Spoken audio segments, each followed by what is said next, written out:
Buka pintu pelan-pelan, jangan asal dobrak aja, kata Davion. Aku bertanya kalian tidak jawab, ucap Aleta. Duduk dulu, tenang kita diskusi, kata Kenzi. Heran deh, kok Ars mau sama cewek kayak gitu, Kenzo menimpali. Yang namanya cinta baik buruknya harus diterima, jawab Ars yang sejak tadi diam. Aleta tersenyum, ia merasa senang karena dibela oleh sang kekasih. Kemudian para gadis yang lain sudah datang ke ruangan itu, termasuk Faye. Bagaimana? Tanya Davina. Kami tidak bisa menjelaskan secara terperinci, yang pasti kita harus menyelamatkan Paman Geralt, jawab Aldebaran. Kalian sudah menemukan lokasinya? Tanya Kirani. Mereka semua mengangguk. Ternyata ibu tirinya Faye punya bawahan, mereka cukup banyak.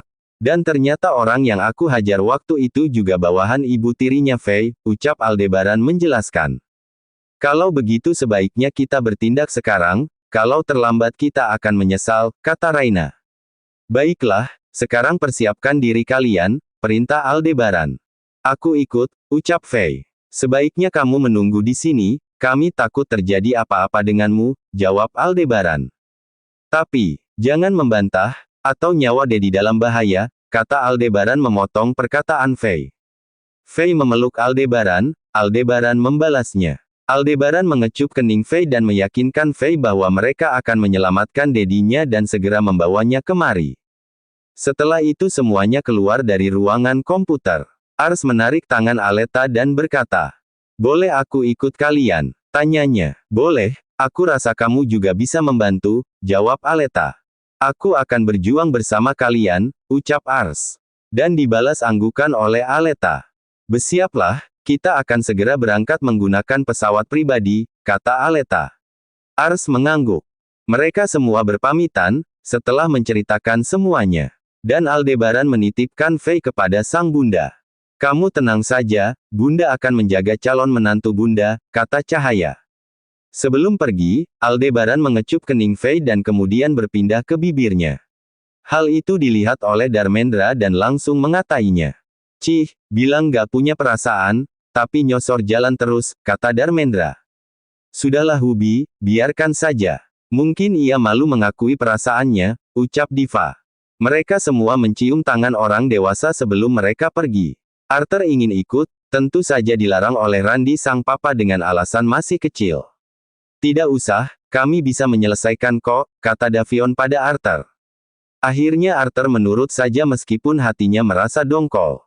Akhirnya mereka pun pergi hari ini juga, mereka takut kalau sampai terlambat mereka tidak bisa menyelamatkan Geralt. Mereka membawa mobil sendiri tanpa diantar oleh supir atau pengawal. Nanti mobil mereka akan dititipkan di parkiran bandara. Dalam perjalanan tidak ada satupun yang berbicara. Mereka diam dengan pikiran masing-masing. Sementara Aldebaran malah memikirkan Faye, karena tadi Faye sempat menangis dalam pelukannya. Hal itu membuat hatinya bergetar dan sakit secara bersamaan. "Konsentrasi Al, tujuanmu hanya untuk menyelamatkan Dedinya," batin Aldebaran menenangkan dirinya sendiri. 3 buah mobil pun berjejer di jalanan. Para pengemudi lain malah menyingkir memberi jalan untuk mereka. Membuat perjalanan mereka tidak terhambat sedikit pun. Tiba di bandara, sang pilot dan pramugari khusus sudah menunggu mereka. Karena sebelumnya mereka sudah dihubungi terlebih dahulu. Mendengar hal itu mereka semua bergerak cepat pergi ke bandara. Karena prinsip mereka, lebih baik mereka yang menunggu daripada tuan muda mereka yang menunggu. Dan juga mereka sayang dengan pekerjaan mereka. Mereka pun langsung naik ke pesawat pribadi milik keluarga Henderson. Tidak perlu menunggu lama pesawat itu pun take off. Sementara di sisi lain, Geralt sudah sadar dari pingsannya. Dia disiksa hingga wajahnya tidak berbentuk lagi, alias lebam-lebam dan luka-luka. Ada beberapa sayatan kecil di bagian tubuhnya. "Katakan Pak Tua," bentak Antonio. Geralt hanya menggeleng, "Aku tidak akan mengatakannya. Bunuh saja aku." Antonio tersenyum sinis, "Kalau kami membunuhmu, kami tidak akan dapat semua asetmu. Sudahlah, katakan saja, tidak akan ada yang membantumu di sini. Lagi pula anakmu sudah kami lenyapkan," kata Kimberly yang datang bersama selingkuhannya. Selingkuhan Kimberly adalah orang yang ingin menjadikan Faye SN Sunya. Itu sebabnya dia tidak membunuh Faye dan membawanya ke negara Indonesia. Tapi nasib baik masih menyebelahi Fei, akhirnya Fei bisa lari dari cengkraman pria itu sebelum sempat terjadi apa-apa pada Fei. Meskipun Fei terluka tapi setidaknya belum ternoda. Pria itu tidak memberi tahu Kimberly kalau Fei berhasil kabur. Jadi Kimberly mengira Fei sudah mati. Sampai mati pun aku tidak akan memberitahu, karena harta itu adalah milik istri pertamaku dan sekarang berpindah untuk anakku, jawab Geralt. Sebenarnya harta itu adalah milik mereka berdua, mereka membangun perusahaan dari nol dari sebelum menikah.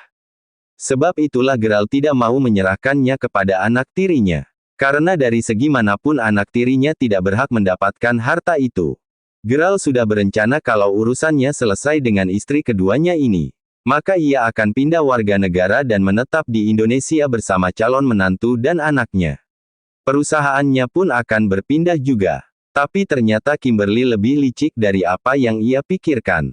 Sudah Antonio, tidak ada gunanya kita menyiksanya lagi.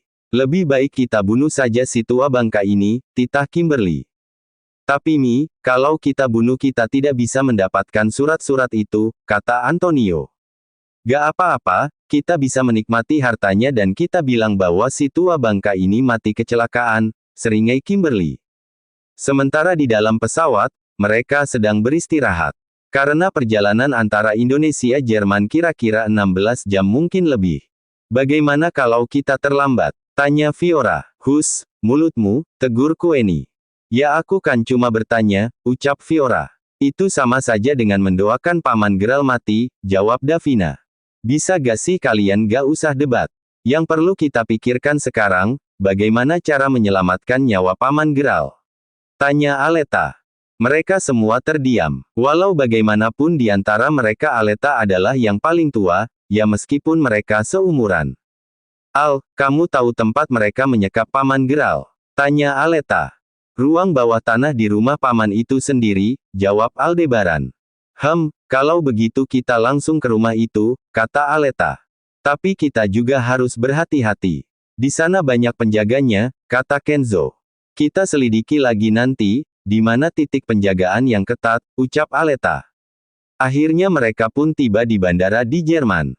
Sebenarnya mereka merasa lelah karena perjalanan jauh. Tapi mereka tidak ingin menunda-nunda waktu karena ini menyangkut nyawa seseorang. Mereka keluar dari pesawat dan langsung memesan taksi. Menuju alamat tersebut. Supir taksi tidak curiga sama sekali, karena mereka membawa senjata yang tidak bisa dideteksi oleh pihak bandara. Jadi tidak ada yang mencurigakan. Lagi pula tampang mereka cantik-cantik dan tampan. Ars sering keluar negeri, tapi bukan untuk berperang. Melainkan urusan bisnis, kali ini Ars merasa tertantang karena untuk pertama kalinya ikut berperang dengan keluarga terkemuka di negaranya. Kita sudah sampai tuan, ucap supir taksi tersebut. Mereka pun keluar dari taksi setelah membayar, tentu saja supir taksi itu merasa senang karena mendapat banyak penumpang. Mereka sengaja berhenti agak jauh dari rumah tersebut, karena mereka ingin memantau situasi dulu sebelum bertindak. Aksi penyelamatan di episode selanjutnya. Harap bersabar ya. Semoga saja Geralt masih bisa tertolong. Setelah supir taksi pergi, mereka pun mulai mengatur strategi.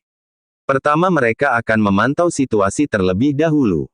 Setelah itu baru melakukan penyelamatan. Kalian sudah mengerti tugas kalian masing-masing? Tanya Aldebaran.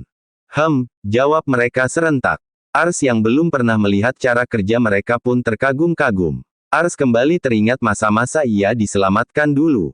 Ars kamu gunakan ini, dan gunakan saat terdesak saja, pesan Aleta sambil menyerahkan pulpen kepada Ars. Ars melihat dengan seksama, bentuknya memang seperti pulpen asli, tapi sebenarnya itu adalah senjata.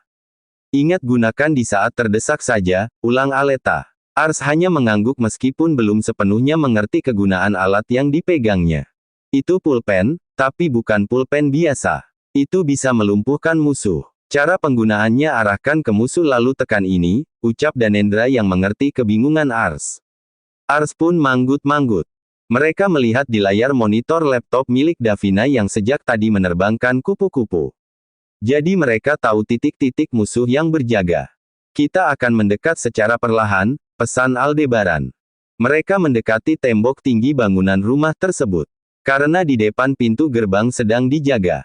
Mengapa kita tidak lewat pintu gerbang saja? Tanya Davion. Jangan dulu, kita lumpuhkan dulu dari dalam, jawab Aleta. Apa tidak ribet nantinya? Tanya Davion lagi. Sudah jangan membantah, ikuti saja rencana Ale, jawab Davina. Davion tidak lagi banyak bertanya. Seperti biasa, mereka akan menjebol tembok untuk masuk ke dalam. Sekali lagi Ars dibuat kagum dengan aksi mereka. Aku tidak dapat bayangkan, sehebat apa mereka sehingga bisa menciptakan alat canggih seperti ini, batin Ars. Berpencar, perintah Aleta. Mendengar perintah Aleta, mereka langsung mengerti. Dan membuat kelompok menjadi 6 kelompok. Mereka mengambil posisi masing-masing, Ars, Aleta dan Aldebaran langsung masuk ke dalam. Sementara yang lain, membereskan yang berjaga di luar rumah terlebih dahulu. Satu persatu mereka menghajar bawahan Kimberly. Sementara pelayan di rumah itu sudah bersembunyi karena takut. Saat mendengar keributan di luar, pelayan di rumah ini bersembunyi. Di mana letak ruang bawah tanah? Tanya Aleta. Saat ini mereka bertiga sudah berada di dalam. Hei siapa kalian? Tegur salah satu bawahan Kimberly. Kita sudah ketahuan, ucap Aleta. Kemudian ia merenggangkan tubuhnya, karena memang terasa pegal. Kamu sudah siap, sayang?